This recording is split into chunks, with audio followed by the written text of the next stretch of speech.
Welcome to World Builders Anonymous. Kick that world building addiction and actually finish that novel with your hosts Vito and John.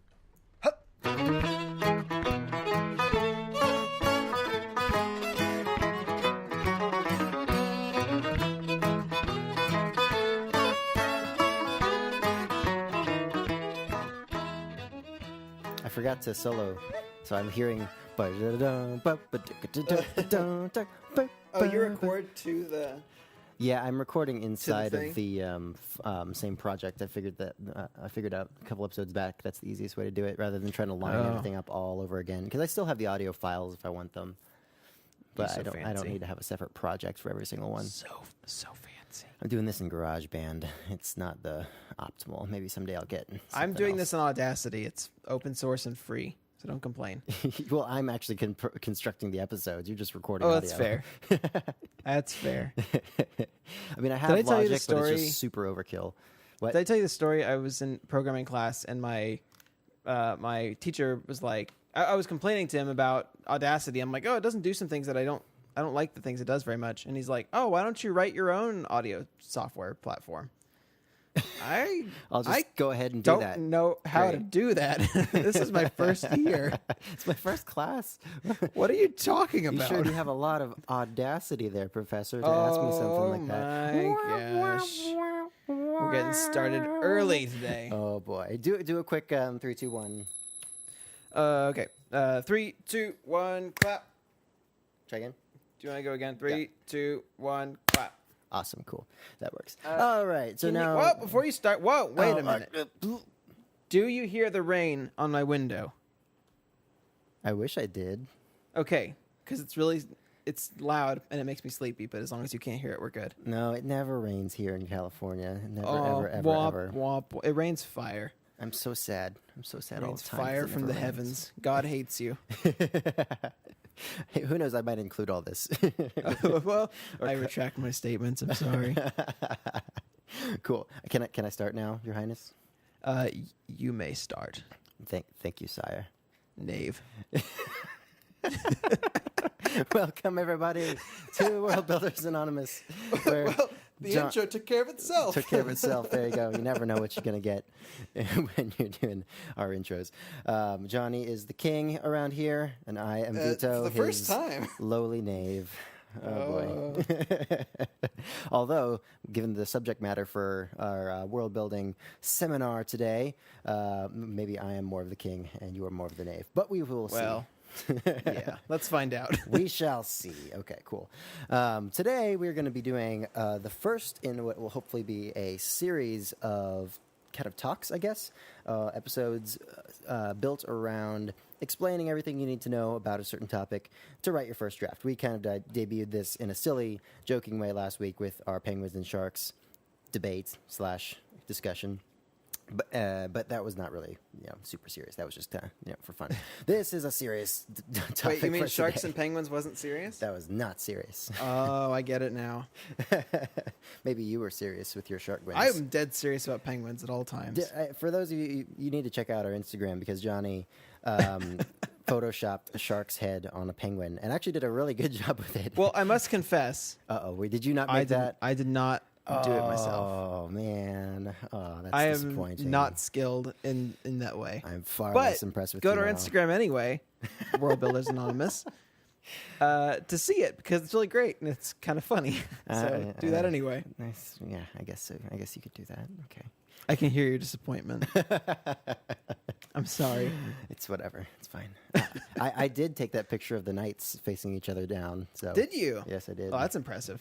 I know. Way more impressive than your penguin I shark. don't have an argument for that, so I concede, sir. Okay, cool. Anyway, let's get back on track here. We're going to be talking about a few things today. We're going to start with this kind of world building discussion today so that you don't have to do it. We're doing world building for you so you don't get bogged down in researching from a bunch of different sources. How do I do this or that? Or how does this work into my story? And that kind of thing. We're going to give you a one-stop shop for all that. And we're also writing a blog post to put on our website that will contain much of the same information that we're going to be basing this discussion off of today. Then we're going to talk about some of the things we ran into in our writing this week, and then we are going to go over our Reddit question, and that'll be that'll be our and roadmap stick for around today. for that because it's trippy. It's quite a doozy. And it's insane. Yeah. So stick around. Quite trippy. Cool. Let's just jump right into it. Today we're going to be talking about money. Don't go. Don't leave. Don't go.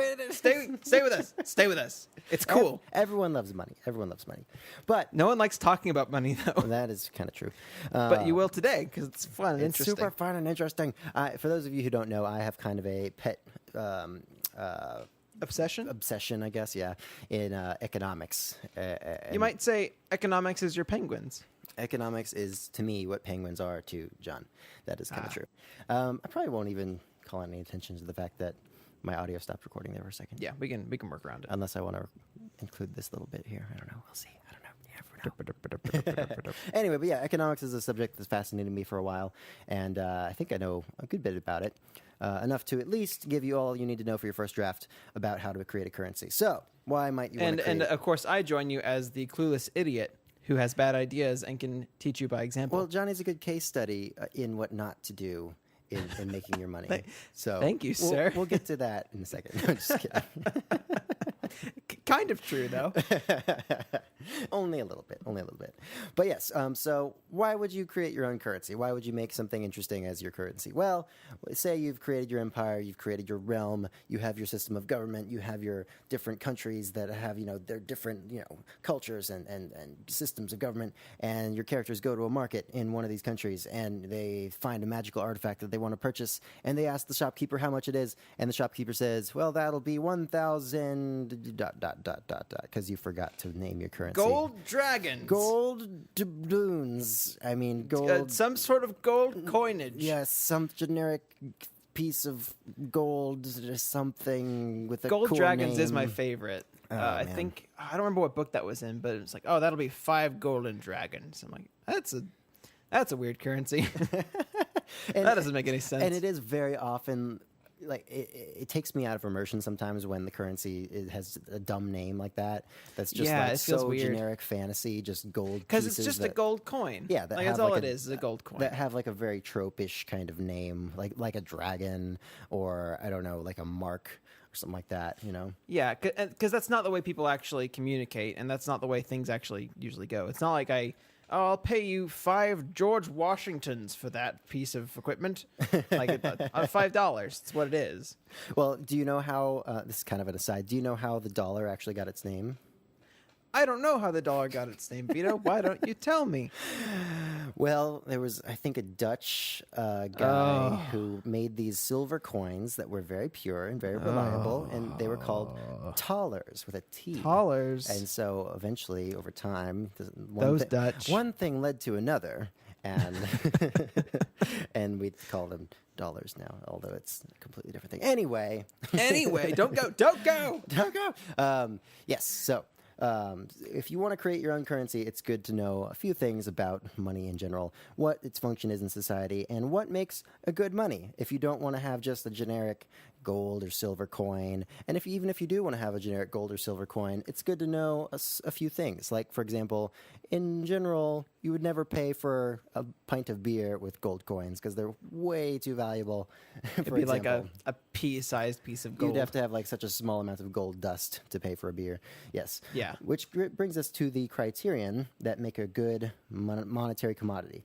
But first, let's talk about what is money. Money is just a means of exchange, a medium of exchange. It's a commodity, a physical commodity that already exists in a barter economy where people are trading each other for, a pair of shoes for, a keg of beer or something like that. But what if you don't want a keg of beer for the pair of shoes? So you have this pair of shoes that you made, you're a cobbler, and you're like, I want a hammer and a saw instead of a keg of beer. As we all do. As we all do. But the brewer doesn't have a hammer and a saw. He has his keg of beer. So he has to find somebody to trade his keg of beer to in exchange for a hammer and a saw. But what if they don't want a keg of beer? This is a whole big mess, and you can see why this gets very complicated very quickly if you don't have a uniform medium of exchange in a any more than a very primitive economy, which is why money is pretty much essential if you're going to get anywhere past, trading sheep for, leather. I don't know, something like that. A sheep for your shoes, A sir. sheep for your shoes. Yes. It's kind of hard to make change when you're trading a sheep for a pair of shoes. It's complicated and messy. It's very, very messy. Exactly. So when a certain commodity becomes well known to be very valuable and in significant demand, people will tend to take that commodity in exchange for whatever they are trading, not because they want to use it itself, but because they want to save it and spend it on something else later, trade it for something else later on down the line, because they have confidence that somebody's going to accept that, even if they don't want to personally use it too. And so this becomes kind of a commonly understood thing within a society. And the reason that this has happened almost universally, in the long term at least, with things like gold and silver, is because those two materials function and fit all the criteria necessary for something to be a good monetary commodity, which are divisibility, homogeneity, portability, scarcity, durability, and distinct appearance or other qualities that are identifying. And other big words, too. Other big words, too.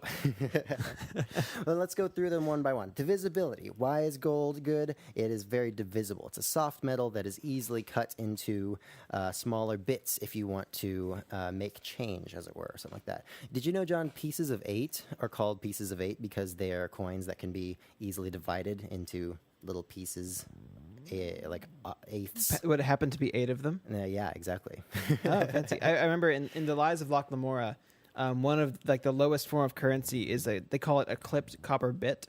Yep. And it's like little clippings of copper that they've cut off for different purposes for like change, and now you have them and they're almost worthless, but they're a little bit of money. Well, I'll get into later what actually happens when you start clipping coins, because that's something that often happens with that. Of course you industry. will. So gold is very divisible. It's something like a cow or a sheep. It's not very divisible. It's kind of hard to retain your value. Ultimately indivisible. Yeah, very indivisible. It's not super convenient that way. So, With liberty and justice for all. and this is one of those criterions that something you might think might make a good money, like diamonds, for example, kind of fail. Because just try dividing a diamond into smaller bits. Oh, and we'll get to that later a little bit in my example. Yes. But it's an example of very valuable, but not a good currency. Right, and so it's that's another criterion down the line we'll talk about is scarcity. Diamonds are scarce enough to have a lot of value in a small package. Like one diamond, or at least a good quality diamond, is going to be quite valuable, but it fails in divisibility. You can't really divide it into smaller bits. And homogeneity. That'll lead us right into number 2, which is homogeneity. Gold is very homogeneous or homogeneous. I'm not sure quite what the proper pronunciation of that is. I've heard both. I heard it both ways. Both ways. But any 2 weights of pure gold, any 2 coins made of pure gold of the same weight are going to be exactly the same amount of gold, the same exact quality. Or any alloy of a certain mix of metals is going to be pretty much the same no matter which coin you have, whereas something like a diamond varies widely in There are other quality. factors. There's a lot of other factors involved because diamonds don't typically have the same physical qualities as one another, even if they're the same weight. They're different in clarity and color and all sorts of other ways. Shape. Right. You have to cut them a certain way to be uniform. Again, the divisibility problem with gemstones. So that's why something like a diamond or gemstones don't actually make good currency. Divisibility and homogeneity, they kind of fail. Again, cows too, like animals, very widely in We quality. keep coming back here. I know, but I mean, I've heard stories of people using sheep as money, and yeah, that can happen, I guess, in certain primitive economies, but it's not very good because if you're trading a sheep for something, the value of that sheep depends not only on the fact that it is a sheep of a certain size, but also like how good are its teeth, how good is the quality of its fur, or wool or whatever. Yeah, I guess the idea behind homogeneity is that you can standardize value. Exactly. You have a on a standard. certain item.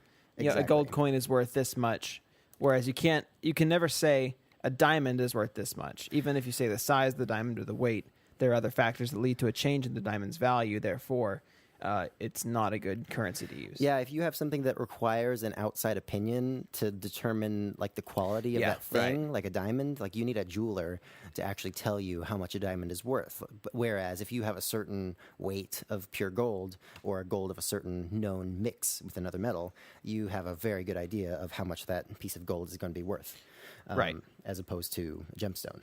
So that's homogeneity. Whatever the material is has to be very much the same as any other unit of that material of a certain size or weight. Portability. If you can't carry your money around, it's not going to be very useful. There's a funny example of this in Hitchhiker's Guide to the Galaxy, where like there's a race that has currency that's really awkward and weird, but the highest form of their currency is like a planet-sized triangle. Oh, that's but right. No one ever has any because they're so big that you can't ever actually do anything with them. It's pretty so crazy. that's a great example. If it's not portable, it's not worthwhile of having a currency. Man, Hitchhiker's Guide has a... We'll talk about this in the next one, which is scarcity, but Hitchhiker's Guide has a lot of interesting money examples that I'd forgotten about, apparently. But yeah, you have to be able to carry your money around and actually use it. And this is something that gold does very well. You know, it's a heavy metal, but it's so scarce that a little bit of it holds a lot of value that you don't have to carry around, you know, pounds and pounds of gold all the time in order to be able to purchase things. And it is not quite as a pain in the butt to get around as, again, a sheep, which you have to herd. Sheep. And there are specific people that have the specific jobs of moving many animals from one place to another, and they're called cowboys. And you don't... a rule of thumb, if you need cowboys to transport your money around, it's probably not a good money. I really thought you were going shepherd because we're talking about sheep. Well, but you went all the way to cowboy. Well, okay. Cowboy... Like, shepherds are the cowboys I would love of to sheep. see cowboys like rounding up sheep. Never seen that movie before, but now I want to. It's coming out. Yeah, okay. Anyway. So yeah, you have to be able to bring your money around with you. Scarcity. Scarcity might be one of the most important factors, which kind of sounds weird because you think, well, if there's not a whole lot of something, how can it be a good money? Because if you don't have a lot of it, then people aren't going to be able to find it and trade it.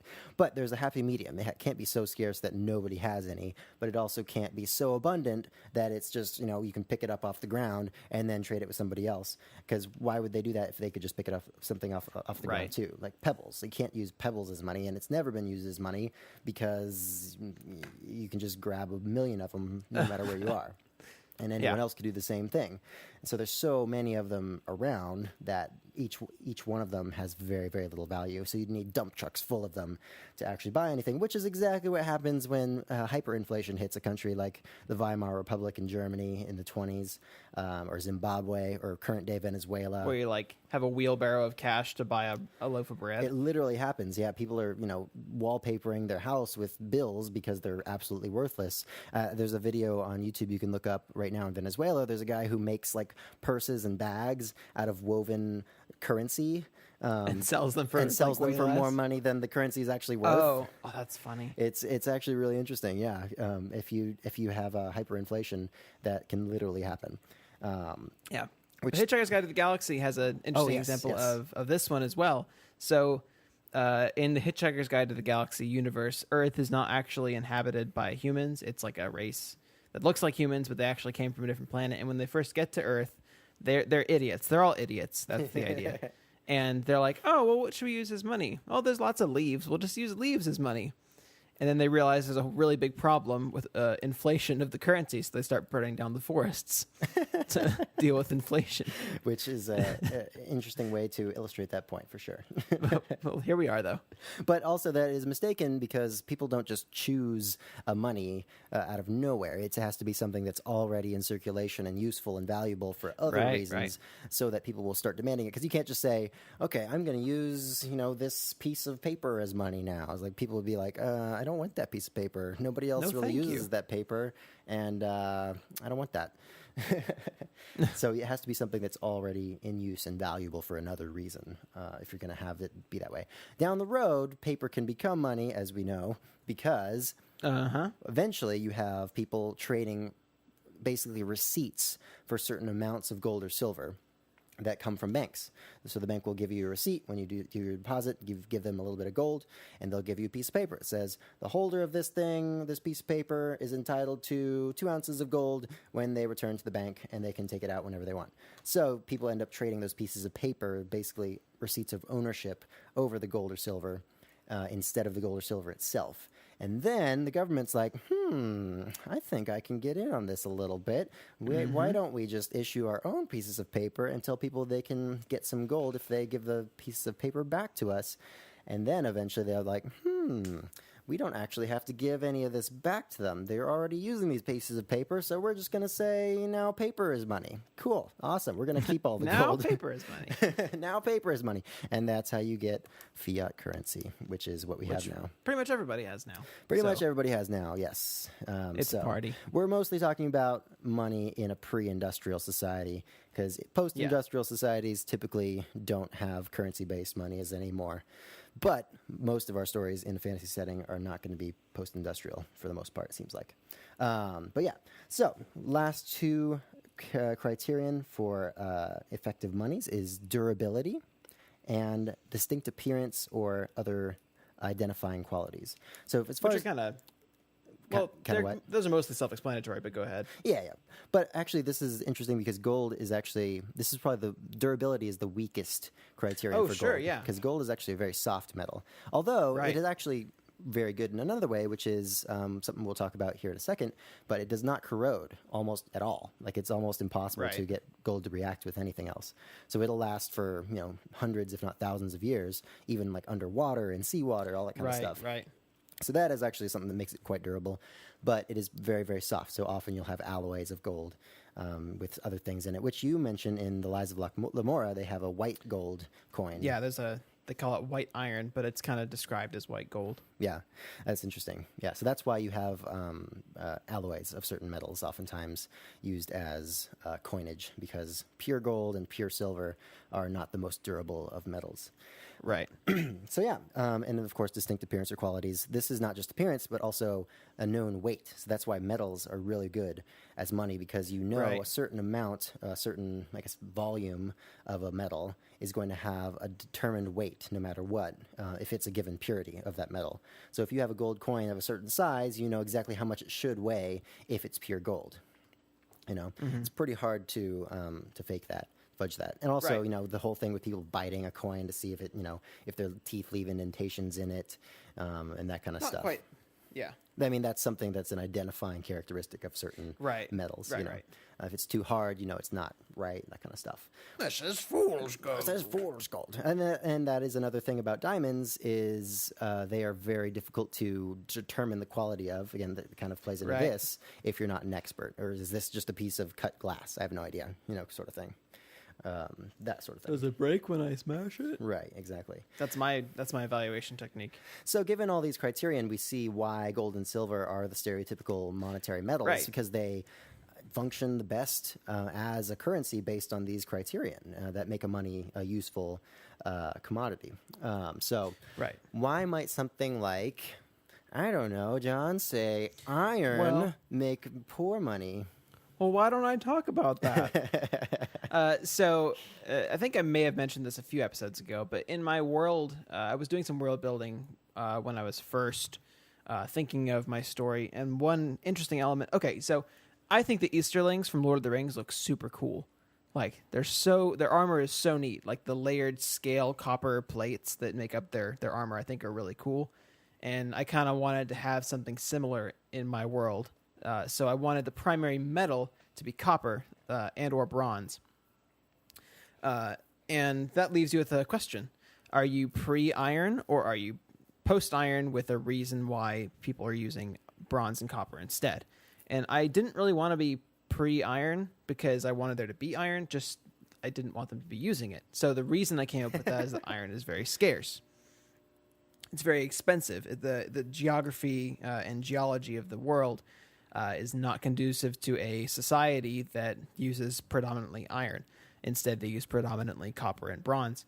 But there is iron, and if you're super wealthy, you can afford it. Have a sword that's made out of iron or steel.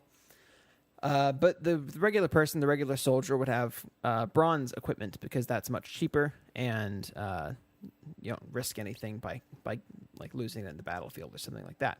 Anyway, that led me to an idea where I'm like, well, if iron is a really valuable metal, which it is in my world, then it would make a great coin.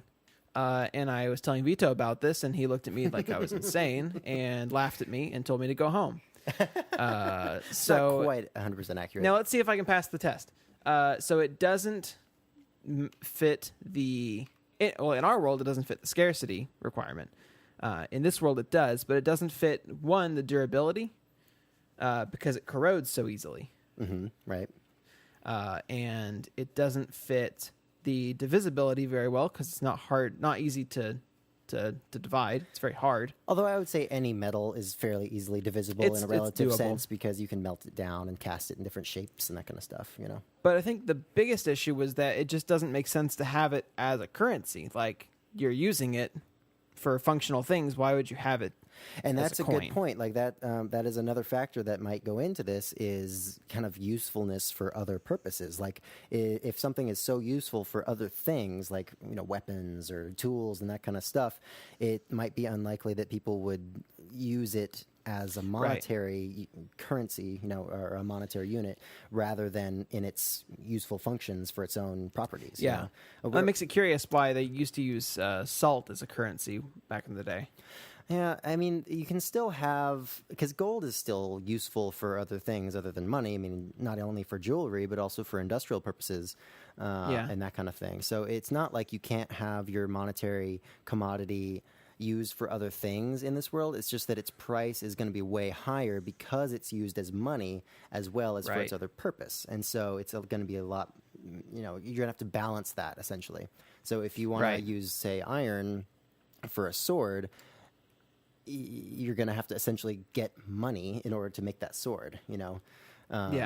So that just kind of complicates it a little bit if something's so useful as iron. Because gold is a little less useful for as wide an application of, you know, uses than iron is. Right. Well, the thing about iron is that it kind of would work if I put iron as a currency in the world, people wouldn't really probably look at it that weirdly. But it also doesn't really make sense from a world building perspective because the people in the story probably wouldn't have done that. Like, it doesn't make sense that's the way things had gone because it's so useful for other things. You wouldn't make it into a coin. You make it into a sword. Right, yeah, and anyone who's wealthier and, you know, the owners of these armies, like these kings and that kind of stuff, would probably have hoarded a lot of it for that purpose because it is so useful and you have such a huge advantage over bronze-wielding opponents if you have an iron or steel sword. It's probably pretty likely that they would have used a lot of the iron for that purpose, and then there wouldn't be a whole lot of circulating iron coinage if that ever was a thing in the world, you know? Especially because you have alternate metals that function better for that purpose of money, like gold and silver, which I assume still exist in your world. But you mentioned very astutely that iron does carry a lot of value in this world because it is very scarce. So you might still use it as a thing that you trade with other people. So you might have like a cartload of iron, you know, bars or something like that. But it becomes more of a barter than it is a currency purchase. Right. It's not a currency per se. It's just a valuable commodity that people will, you know, accept in large quantities probably for other goods and services because it is so valuable and they know they can sell it to a specific person or a specific kingdom or something like that and get a lot of actual money from it. So it's kind of a semi-money in that way, maybe. There can be some gray area in there for sure.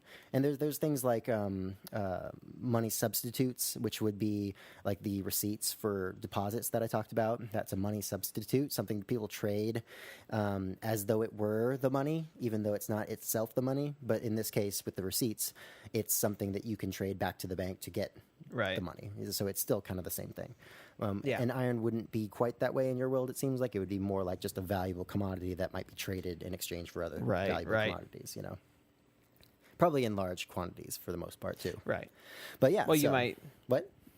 Well, you might, like, I don't know, Just try. You might like buy a house with iron. I don't know. Yeah, something like that. But Maybe but not. then you'd have That's to probably actually stupid. get the iron. Why would you buy Yeah, that's iron true. then just to Yeah. trade it for a house when you could just trade money for the house? Unless you see like some like difference in like, that iron's really undervalued right now for some reason, and I'm gonna get a bunch of that because I can get a house cheaper if I trade for iron first. That could get really complicated though, and you probably don't need that.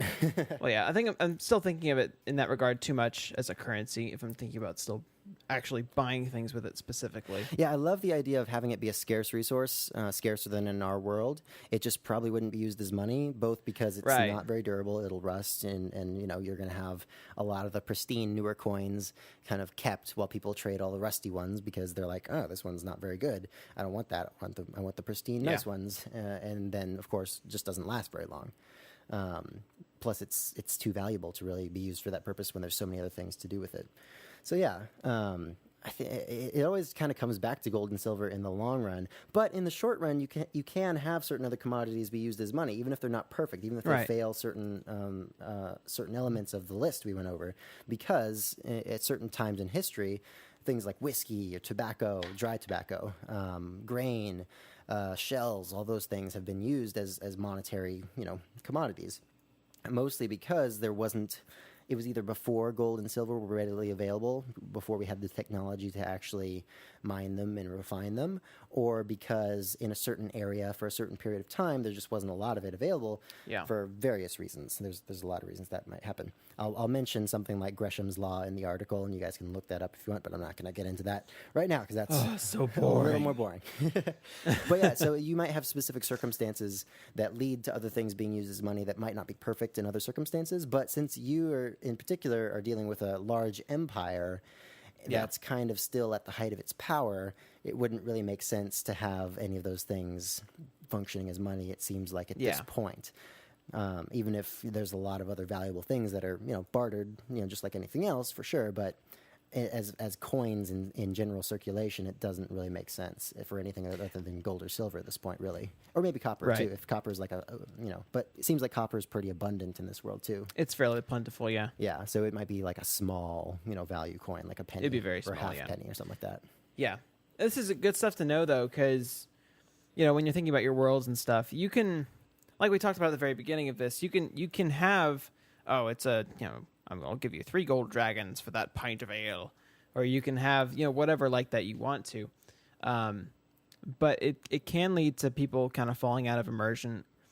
But more so than that, if you have it right, if you have a currency system that makes a lot of sense and fits right in with the world, it just makes your world building kind of pay off a little more. You feel a little more like the world makes sense, and that it's a thing that exists on its own outside of the story that's being told. And that's kind of the goal. And you could make it a little less tropey, too. Like, Exactly, yeah. It's not just gold pieces. It's like specifically, and you can get into this a lot more after your first draft because there's a lot more to know about things like bimetallism. What if there's gold and silver in circulation and whatever government it is sets a certain exchange rate between the two, but the actual abundance of the relative abundance of both of them doesn't match up to that exchange rate. And so Right. you have people kind of hoarding one and using the other, and one's driven out of circulation, and then there's relations between kingdoms and their trade policies that influence it, and that's all stuff I'm really interested in and that I'll work in later in the process of writing. But for your first draft, it's probably not that important unless you're writing a story about international trade and banking. So Which, if you are, God bless. good luck with that. But yeah, so, Actually, I had a story idea once about a merchant, and the merchant was like a high and mighty kind of high class merchant guy, and he got there's a government conspiracy going on. He gets accused of a crime that he didn't commit, but he gets like exiled, and he becomes this like black market trader who works his way back up to power illegally to like take on the people who framed him. that's pretty cool. So maybe might need to know a little more about currency to kind of make that work, because it's a guy who's supposed to know a ton about that stuff. Yeah, that might be something that you do more research for up front or something like that. But for like your general fantasy story, just don't have it be like something super outrageous and weird, like these magical, shards of crystal shoved into glass beads like Brandon Sanderson It's almost did, like and you're talking to someone specific. I know, exactly. I love Brandon Sanderson. I love his world building, but that made no sense. For those of I never you, quite got that. For those of you who don't know, Brandon Sanderson in the Stormlight Archives has the currency as these little chips of gemstones of different sizes within glass spheres. Is that right? Like little glass spheres? That's what I remember. Yeah, and they can be infused with magic and this kind of stuff, but it's such an impractical money. It's like spherical for one thing, and there's a reason spherical money isn't usually a thing. It's kind of hard to control. If you put it down, it's going to roll all over the place, Right. Well, and they also use it as like lighting fixtures. Exactly, yeah. They use it as like a bunch of other things, which is kind of weird. It's interesting. And then there's the problems with gemstones that we talked about. The problem of glass. Anyway, yeah. So glass, yeah. So this is just kind of a checklist to kind of help you go through your idea for what you think is going to be money. Yeah, and a good point to make. It's cool. It is. It's cool. interesting. It is. Cool. It's really, it makes you look at it and go, "Oh, that's really neat." But at the same time, for me, and maybe it's just because I care so much about this kind of thing, and I've done a lot of research, and I know, about this stuff. For me, it's like, okay, that's just like, but that makes it no just sense. comes off as fantasy-ish, and magic-y instead which of is realistic fun sometimes, but. Yeah, but you want to make everything make sense. Maybe it's just my taste. I'm more into, and that's why I like Patrick Rothfuss more than Brandon Sanderson, because he writes stories that are more gritty and real feeling and character focused rather than world focused, epic, big. Just like magic all over the place, big swords, magic armor and that kind of stuff. Which it can be cool, but it's not as much my thing. And it is cool, I would say. I mean, I enjoy his books immensely. Yeah, I really enjoy those books too, but it's not as much of my thing, Yeah, maybe. Yeah. But anyway, yeah, so that's kind of the gist of it. We're going to hopefully have that article up the day we release this episode, which is Tuesday, the 9th of October. If not that day, it'll be the next day because we got to figure out the schedule. But yeah. Anyway, so let's move on now to what we did this week, and that's going to be a slightly shorter section probably than it usually is. But yeah, John, why don't you start? Sure. So I had a good bit of time to write this week, and it was a bit slow, I guess. I was writing action this week as I'm still in the throes of my first fight scene of my book. And I kind of want to talk about what that looks like and kind of talk to you about what makes good action, because it can definitely be done wrongly, or just pointlessly, I guess. So things that make action interesting to me are limitations. Like if you have two like well-equipped, think Hector versus not Odysseus. Oh man, Hector versus who's the Trojan? Not the Trojan. Maybe the Trojan. Achilles. That's the one. Achilles. Hector versus Achilles. Like these two, warriors who run out in the middle of the field and they're both well equipped and they're ready to fight. That's cool. But in terms of like the meaning to the story, it's not necessarily the most compelling. So adding things like limitations to me can help make a scene really interesting. So in mine, my main character sort of roused out of bed and he doesn't have time to equip himself. He has to hold his magical stone that he would normally have strapped to his back in one hand. So he's, missing a hand already. And now he grabs his shield and he doesn't have a sword. So he can't fight with the sword in this fight. And that ends up making a big difference. No, go ahead. Oh yeah, I was going to say, I like the limitation that you impose, because much like magic systems, I think action is interesting to the extent that it shows you something about the character and isn't just like two guys fully armed just wailing on each other, with no stakes. And the stakes are definitely raised when the character's not at their best, they're missing some gear, or they're like woken out of sleep and they're kind of still groggy, stumbling around a little bit, that kind of stuff. I like the limitations you imposed on it. I had some concern when you told me that certain aspects of the fight, in terms of just the way it goes based on how each person is armed, but the fact that he kind of wakes up and is disoriented and has to grab whatever is at hand may kind of fix that problem. Right. Well, the way I described it to you, you were saying like, oh, it seems like he's really struggling in a way he shouldn't be struggling. Yeah, like he should be able to do this. Yeah, if these guardsmen are so awesome and well trained, like why is he having such a problem with this guy who's got a dagger? Yeah, but then you realize that he's not at his best. He's not equipped right. properly. Yeah, totally. he's fighting from a disadvantage. And not having read the scene, by the way, I was just reacting to what Right, John yeah. was talking about it, so I haven't actually read Yeah, it yet. yeah. But yeah, and It's clear in the reading that that's what's going on. but action's hard to write. It's hard to be satisfied with Yeah. it. It's easy to feel like you're just throwing a bunch of words down and not really conveying the impact of certain things and the pace of it and that kind of stuff. Well, that was a big problem, and the first couple chapters were dialogue and world building, and not boring. I think I made it pretty interesting, but not action certainly. And I went to write this action scene, and it kind of slowed me down a lot because it's such a different form of writing. Yeah, it is definitely different. You feel like, oh, I'm dragging on too long with this. I'm not showing enough. I'm showing too much. Yeah, you feel like I don't know. It's just so different that I second guess myself a lot during the whole process of it. Well, yeah, something different is happening than is happening in other Exactly, scenes. yeah. You don't have characters interacting in the same way. They're violently interacting with each other rather than verbally or whatever else you're doing. It's not dialogue. Right. Although maybe there's some parallels to be drawn there. I don't know. I've not done enough of it yet to really have a formula for writing action yet. But yeah, it's definitely a daunting task that's easy to feel like you're screwing it up and not effectively communicating what you're seeing in your head, because that's kind of what you're doing, right? You're trying to imagine what's happening and translate that onto the page through the words, even more so probably than in other scenes, because it is so visual as opposed to it's very visual, words that people are saying and that kind of stuff. Yeah, and Brandon Sanderson talked about this in his BYU lectures. He was talking about the difference between film and writing when it comes to action. And in film, his example was you can watch Jackie Chan kick somebody 50 times, and it's still interesting because the kicks are slightly different every time. But when you write it, it's he kicked him, and then he kicked him again, and then he kicked him again. And that's not the way you want to write action, because it's just not the way that medium works well. Right. What you can do with writing that's better than movies and film is you can say what the people are feeling as they're fighting. You can describe their sensations, their senses, their smells, what they're hearing. You can make it more vivid and make the person feel like they're in the scene. Yeah. That's the advantage that writing has, and that's what you need to try to do when you're writing it, as well as you can describe the emotional stakes better. What they're fighting for, what they're feeling as they're fighting, and what they're thinking. Without, of course, trying to be too explainy or expositioning. Oh, sure. Yeah. Sure, but you can kind of give undertones to a fight scene that make it feel a lot more important.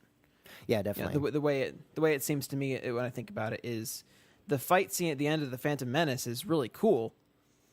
But right up until, can we spoil Phantom Menace? Yeah, I Is think that a so. thing I can do? I think so. Okay, so Qui-Gon Jinn dies. Right up until that moment, nothing about the fight actually has any weight emotionally. Because what are they fighting for? They're not even like... They're just fighting. It's nothing to do with anything else. They just kind of show up. No, the battle then... that's raging on is an entirely different thing. They're just fighting. Whereas in, I think, of the Return of the Jedi scene between Luke and Vader, that fight scene is completely soaked through with emotion and undertones and implications, and the big battle scene is happening right outside the window, and you're watching it as you're watching these two guys fight. Like it's a big moment. It means a lot more. So I guess that's kind of the last thing I want to talk about in terms of writing action and what I've been up to. Almost done with that. Finished the scene of that. I just need to kind of tie up the loose ends of the fight and then call it a chapter. Totally, yeah. And another thing that we both kind of ran into this week was the fact that we both had ideas for chapters that take place before the chapters we've already written. Yes. And we kind of struggled with that a little bit because the whole mantra here is just keep writing, just keep going, just plow through. And what's derailed us so many times in the past is going back and starting over. And so we were like, is this the same thing? Are we just going back to the same pattern again? But I think we both kind of came to the conclusion that both these ideas add to what we have already and don't take anything away. We're not rewriting chapters. Right. We're writing additional chapters that we've realized we need in order to set up things we've now kind of brainstormed through the writing of our first draft, which we mentioned a couple weeks ago is a whole, first draft is basically just a big brainstorm. Based on your plot that you've made. You have set things in the plot, but everything else you're making up as you go. And we figured out things we wanted in the story as we were making it up that we realized needed these chapters to be set up in the beginning. So we're going to go back and do that. And we feel like that's okay. And we don't really care what anybody else thinks. Well, the big difference to me is that we're still being additive. We're adding to our book. We're not going back and like, oh, I need to change this, and you're taking away things you've already done and taking away time that way. What we're doing is, oh, if I thought of this before I started writing, I would have written this chapter. And I'm going to add this chapter now. It's still a part of the timeline, and it's not taking something away, so I think it's acceptable. Yeah, I do too. And it is a supplement to what's already happened, not a replacement for it. And for me, it introduces a whole new character too, which I had the idea for. And I'm super excited about. And it kind of, for me, helped get that excitement back into it. Because, ooh, this is a great idea. I'm excited about this new character. She kind of fulfills this function that I needed to happen in the part of the story I'm about to write, and in an interesting way that got me excited about it. So I think that's important too, to keep that excitement for yourself going. And if that's how you do it, that's cool. Awesome, cool. I think got everything we wanted to say about that out of the way, John. Right? Yep, I'm good. Cool. Let's move on to the Reddit question and wrap things up. Sure thing. So. If you listened last week to the podcast, and if you haven't, listen to that after this, because it's a super great episode, and you should listen to it. Yeah. But we talked about making, well, I guess in a roundabout way, we sort of talked about making your own animals in your stories, your own species of fauna. Shark penguins, by the way. Shingwins. Shingwins. But that got me curious to see what the good people of the Fantasy Writers subreddit had come up with, what their custom animal creations were. And I assume, Vito, you have not looked at this because I'm not even certain you can spell Reddit. Nope, I can't. Okay. So this is all new for you. Okay. So got a bunch of responses ranging from, oh, that makes sense, to what on God's green earth are you talking about? So we'll start with something mild. This guy just kind of did what we said, took animals that have certain behaviors and tweaked them or added something to them that made them a little more interesting, a little more intense. So he says one of them is a species of crow, which when food is scarce will get together in large packs to take down bigger animals like elk. And they peck them blind before eating them, like eating them while they're still alive, basically, like taking them out slowly. Tasty.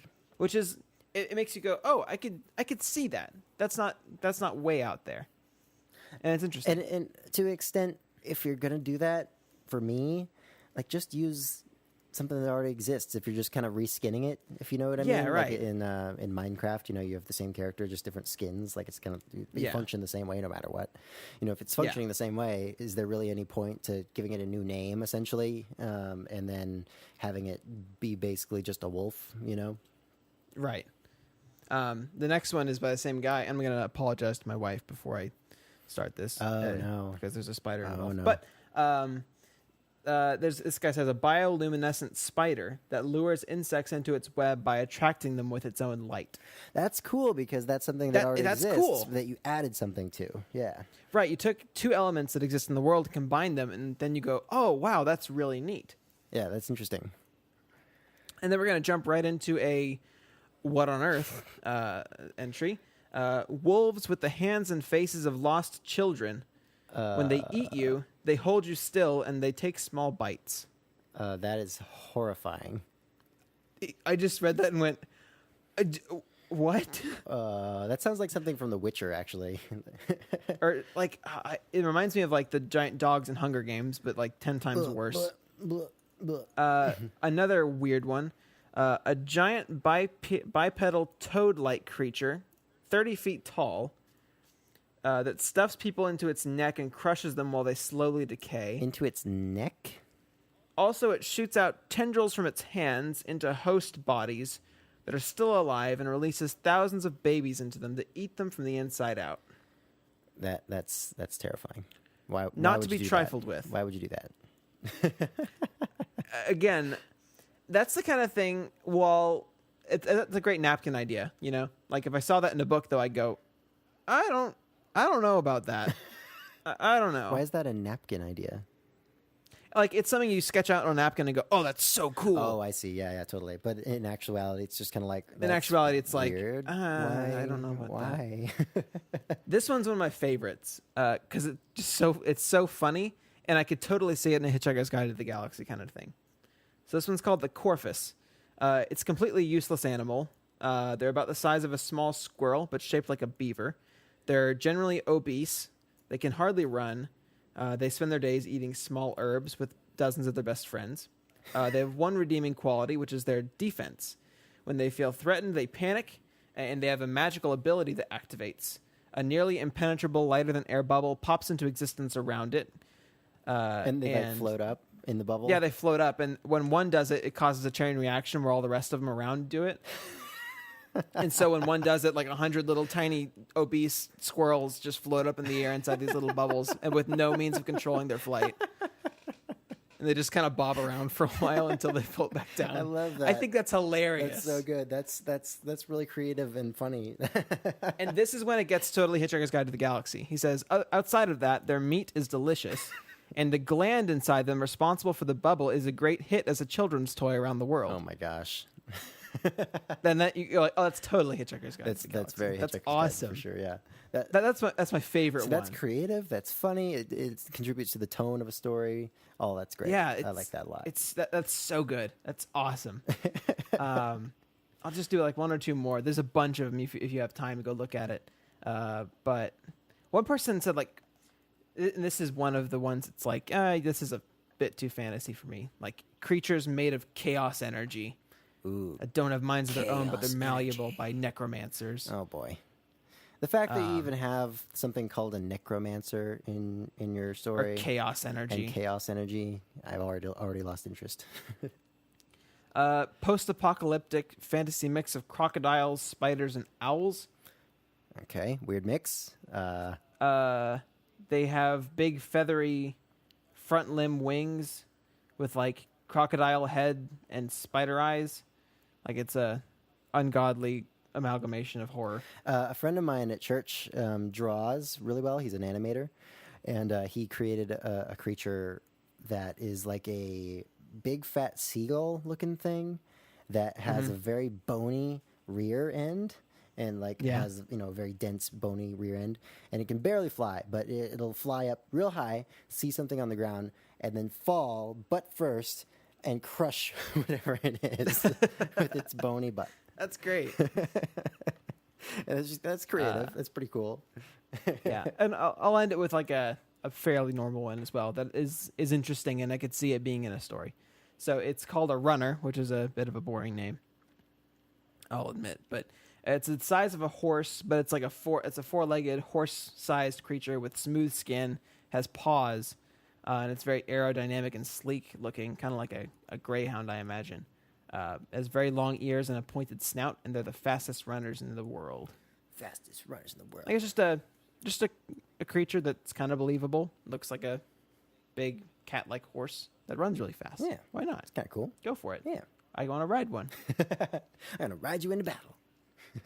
And then there's like saber-toothed tiger kangaroos and war goats. War what is it? Release the goats of war.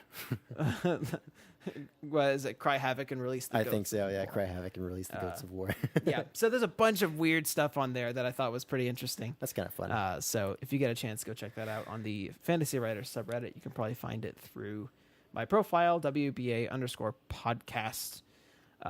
If you would like to contribute to the Reddit question of this coming week, Go to... be on lookout on the Fantasy and Fantasy Writers subreddits. You may see me asking a question, and if you respond and are interesting, I might even read your response on the show. Don't go to the regular Reddit. Go to the subreddit. You don't know what you're talking about. Still never been there. Oh, Anyway. it's embarrassing. Anyway. We are reading a new book now. We are going to post it on the website through our Audible link, which you can check out at www.worldbuildersanonymous.com. This book is by... /Audible. Yeah, exactly. This book is by Jeff Wheeler, who's a not quite as well-known author that I ran across kind of randomly, I think just through browsing Amazon last year. Really liked the series, which is called the King Fountain series. Is that right, John? King Fountain series. Yeah. I think that's correct.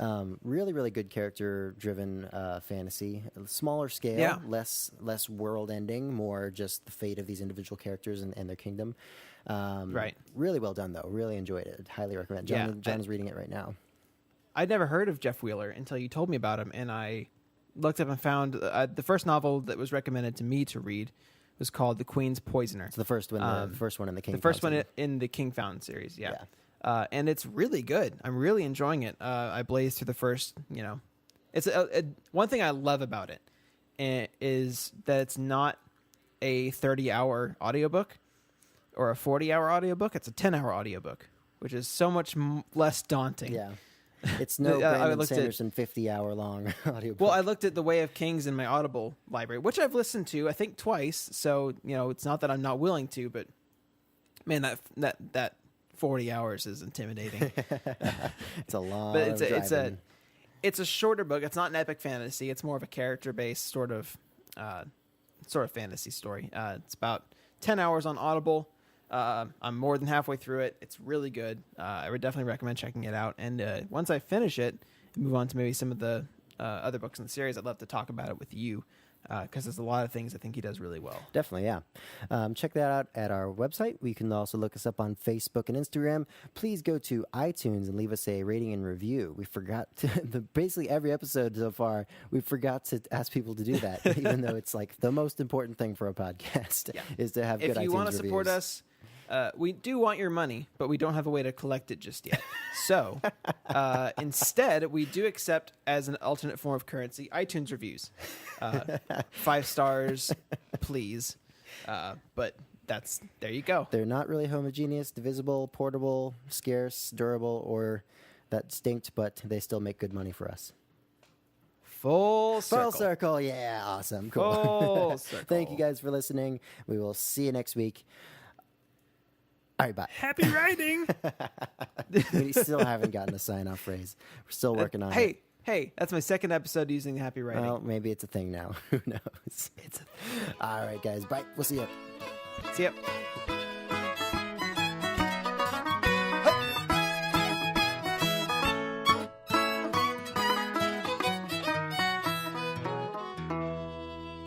This show is sponsored in part by Audible. Visit worldbuildersanonymous.com/audible to check out what the guys are listening to right now and to receive a free audiobook.